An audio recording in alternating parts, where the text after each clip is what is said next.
tatay namin. Sige, wait lang. Wait lang, Mary. Hindi naman niya po nahawakan halos cellphone niya kasi siya po gumagawa dito. Ano ka ganyan na? Hindi, dapat ilulubog mo sa langis para yung ano.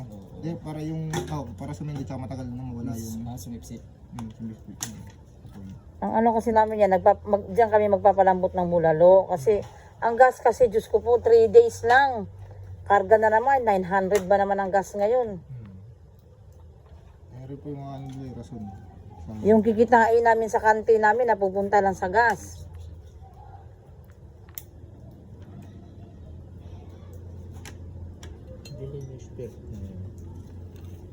Meron sana kaming, magpapagawa sana kami ng ganyan. Kaya lang, umuwi ng Davao eh. Hindi ako yun. Pero iba yung gagawin niya, di ba, be?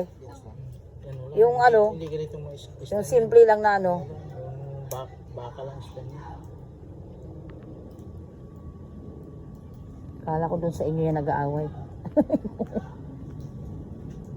Yan, ganyan lang. Kunting ano lang. Papainitin mo yung langis.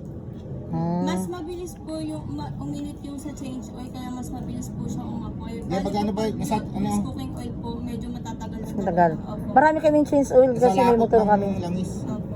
Pag mas malapot, mas Hindi kaya maaamoy yan sa ulam? hindi Sa una lang po yan. Ay hindi, ito pong ano, yung amoy po niya sa una lang po talaga. Pero pag nagtuloy-tuloy na po yan, hindi naman po. Hindi rin po siya mahalo sa luto or sa ulam. Kasi ang inaano ko, isipin mo mabaho yung change oil, di ba? Ayun po, hindi naman po siya Eh, mahalo sa ano. Binta namin. Dapat naman may umiring dyan. Ano. May bumili nga po sa amin, ano, nagbebenta naman po siya ng chicken. Dalawa po binili niya.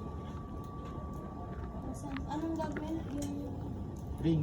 Walang ring dito, nasa loob. Matagal siya. Hindi, ito po. Ito. Para, ano to, Anti-liyak po. para pag may tubig, dito muna. Direct. Kasi natatapon na lang yung ano namin, yung change oil ng motor. Kaya mas madami yung karton mo. Hindi, okay na po yan. Tanda mo ba yung sukat, no? Tanda? Kasi hindi lang. Basta pang